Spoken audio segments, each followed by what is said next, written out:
How was Prudential able to escape this Sippy designation label? Well, this finding resulted from thorough and thoughtful research in support of the annual review of Prudential's designation.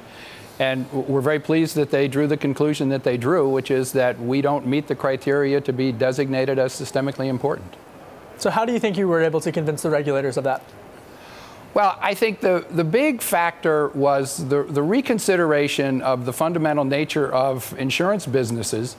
We back insurance policies. We don't fund assets. And understanding how those insurance policies might behave under stress is a very important part of understanding what happens to Prudential and any subsequent consequences for the markets or global stability. And I think the reexamination of the way our policies are likely to behave in a stressful environment led to the right conclusion, which is that we're a very stable business model.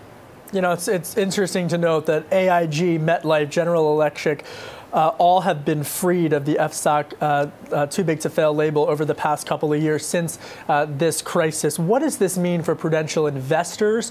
I would imagine this might even free up some compliance costs immediately.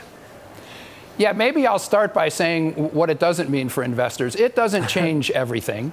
The Fed's been a good supervisor, and enhanced supervision has not had a negative impact on our businesses or on the management of capital at Prudential. However, as you point out, we will save some expenses related to supervision. I think also investors may be relieved by less uncertainty around regulatory outcomes. There's been concern about the tail risk in some of the extreme what-if scenarios that I think comes off the table. And I also think maybe this opinion will provide some helpful transparency into some risk issues and maybe some liquidity issues at a company like Prudential. So I think all good for investors, but in many respects, it's business as usual.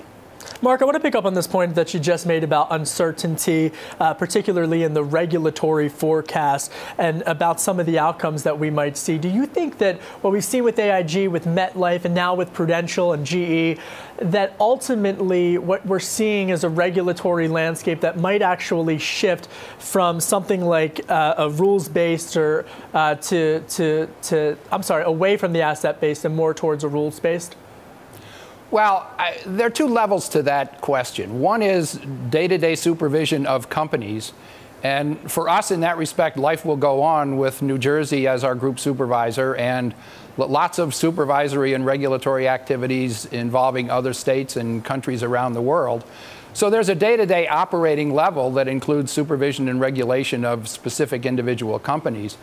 More generally, though, the theme from Treasury as it relates to financial stability and systemic risk is around an activities-based approach as opposed to an approach that designates individual companies.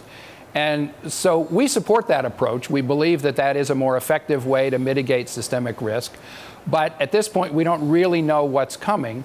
There will be something out, I think, before too long about the kind of activities that are being examined and reviewed, and there will be some approach to mitigating systemic risk around certain activities like derivatives, maybe securities lending, for example.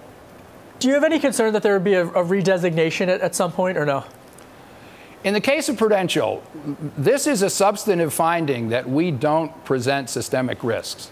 Okay. And so we feel like we have a stable conclusion here.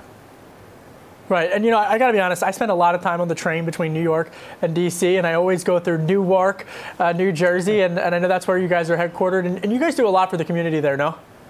Yeah, I appreciate that question. Prudential is a lot more than a share price and a balance sheet and an income statement. And the impact that we have on the communities that we're involved in, and particularly Newark as our headquarters city, is important to us. We're big impact investors.